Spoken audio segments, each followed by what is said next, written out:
Hi, I'm Rosaina Haji. I grew up eating traditionally prepared meals by my grandmother and family. In my travels to many destinations, I enjoyed various cuisines with exotic flavors, which has definitely left a mark in my cooking. My recipes are a concoction of childhood memories and my travels around the world, and mainly to give prominence to those really tasty dishes that are less talked about. This is the minority taste. Especially for the non-vegetarian Sri Lankans, roast chicken has always been part of a celebratory meal. We have it at all big functions and events and even birthdays. So today's stuffed chicken is going to be with a devil fried potato, also known as alatil dala, but with a little twist. I will write the ingredients down in the description box below so you can have a look at it. Into a heated pan, I have added about 3 to 4 tablespoons of cooking oil. I'm going to be adding the onions, the sliced onions. 1 full big bombay onion sliced. So once that is turning color, I'm going to be adding my potatoes. And don't worry about it smashing because it's a stuffing after all. And with the potatoes, I'm going to be adding my cashew nuts. This is raw cashew nuts, roughly crushed, so it needs to get roasted or fried.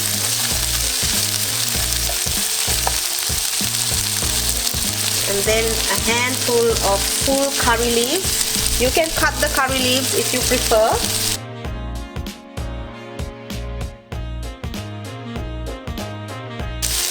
Half a cinnamon stick. Just break it into 2. Don't break it into tiny pieces because you need to remove it later on. I'm going to add ample salt. To this I'm going to cut in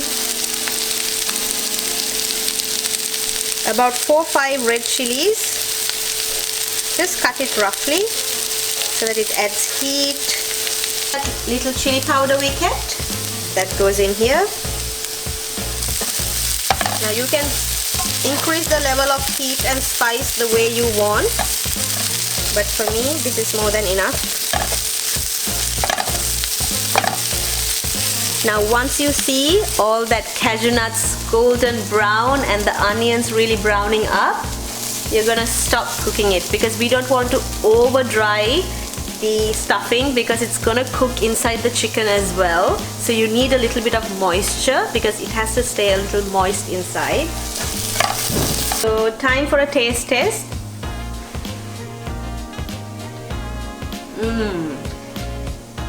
If the stuffing is good enough to eat on its own, you're there.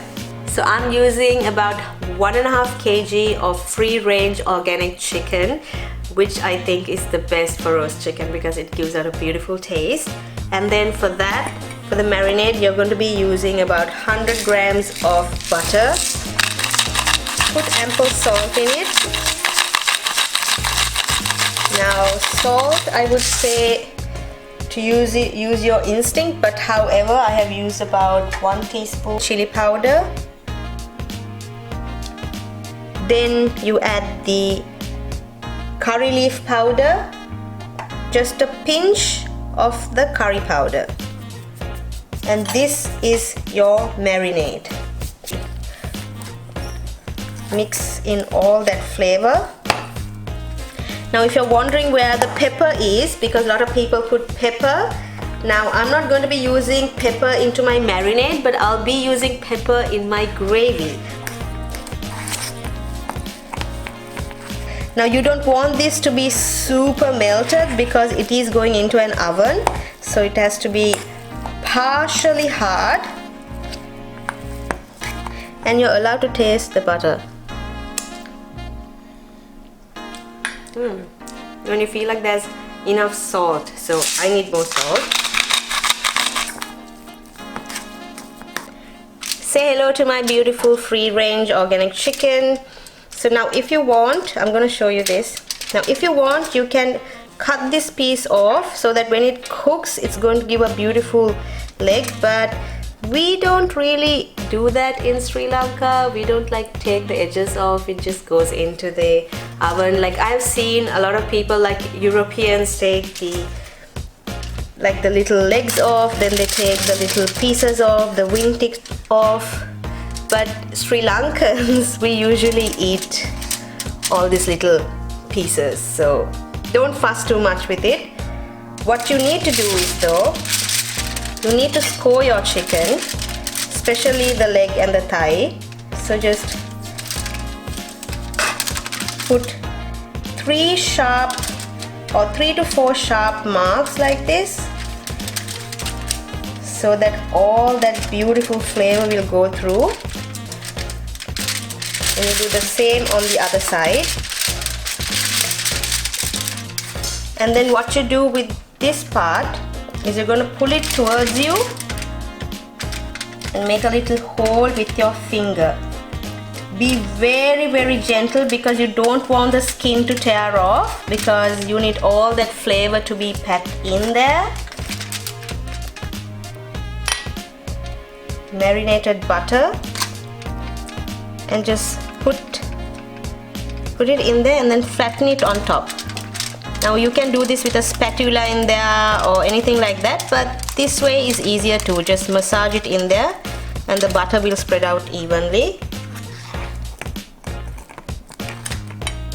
So you take a ball of butter and you just put it in there. Make sure that the butter goes right to the edge so that it marinates.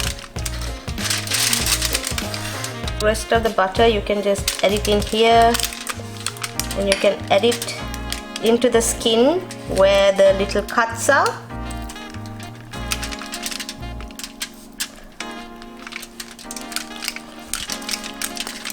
And the remnants, just apply it all over your beautiful chicken. Don't forget to add a little bit of the marinade inside the cavity too, not too much, because it's time to open that cavity up and fill it right in. Now don't worry about adding salt or pepper inside the cavity because we already buttered it up with our marinade. You can remove the cinnamon sticks at this point in time, as in just remove the cinnamon sticks out. So once the stuffing is packed in there, you take that fatty flaps and you close it like this and just shove it in, and then you tie the legs. You don't have to tie it tightly, as long as the legs stay like this. Now I know what you're thinking about the wing. Take it in.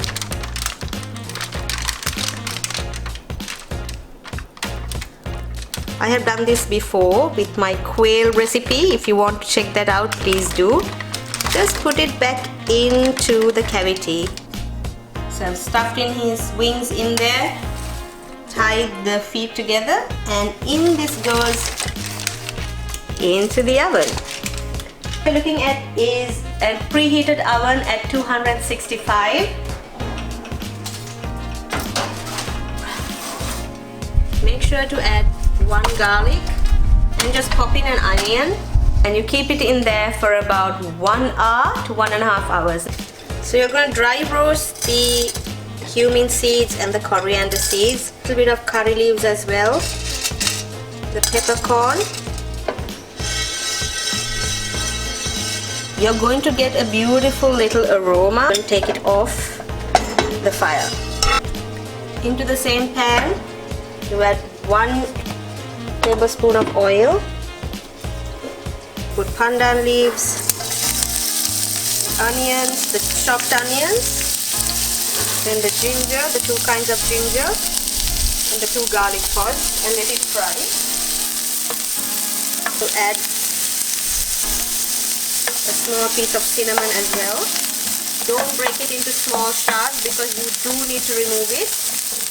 And once this is translucent, you're going to add your dry roasted At this point you're going to add salt. Now you're going to add your 100 grams of liver. 1 cup of thick coconut milk. Into this you're going to add 1 star anise, 2 or 3 cloves, curry powder, if you feel like it's too thick you can add a little bit more water in that same cup as the coconut milk, 2 green chilies. Now you can taste it right now and add salt accordingly.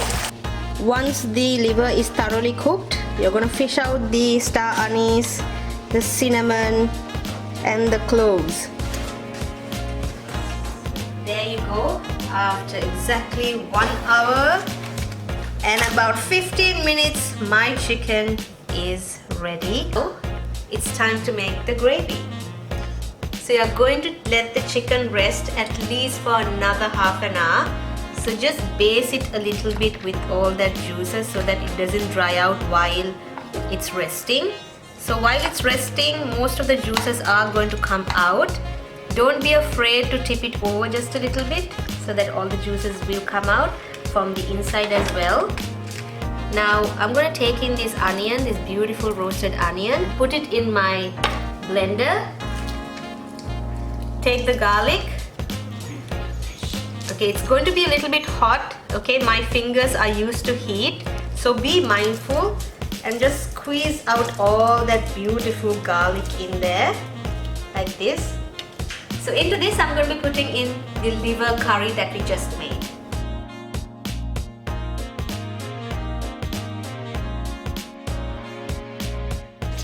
So you're going to shake that in.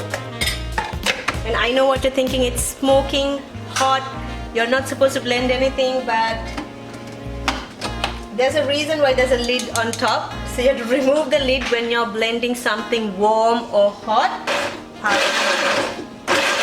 You can see the steam goes off.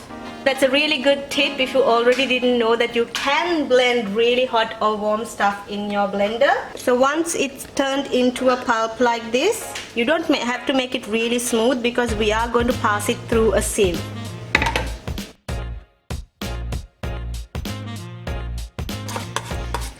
So you're going to put the strained puree of the gravy back into the pan.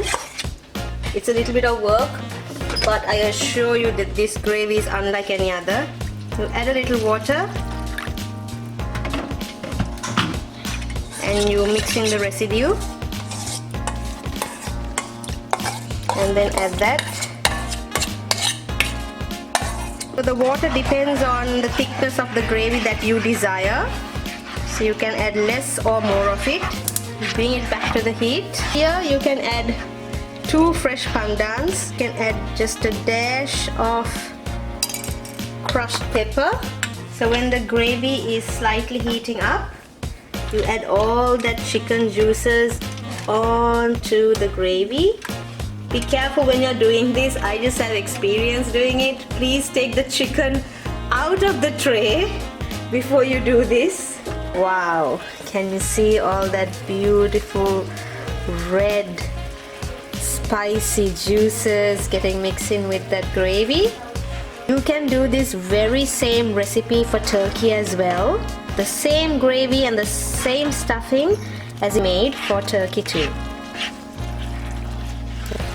And there you go, your gravy is done. Time to cut my beautiful chicken. What you do is you cut it from the leg and the thigh and you release that there. Oh my god, can you see how beautifully moist it is inside? So you do the same thing from the other side as well. So the moment of truth is when you cut into the breast, and look at that, beautifully moist and beautifully cooked, and all that stuffing in.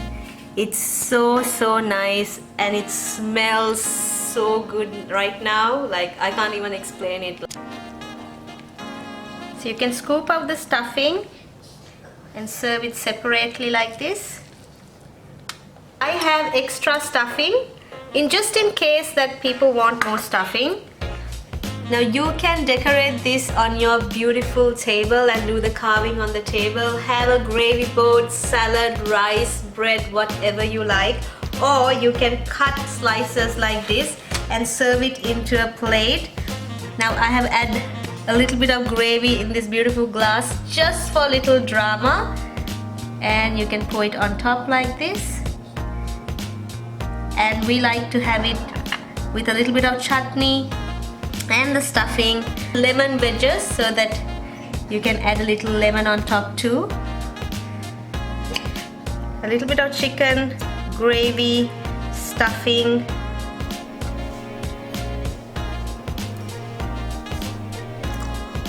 Sri Lankan style roast chicken with a Sri Lankan style stuffing and a Sri Lankan style liver gravy.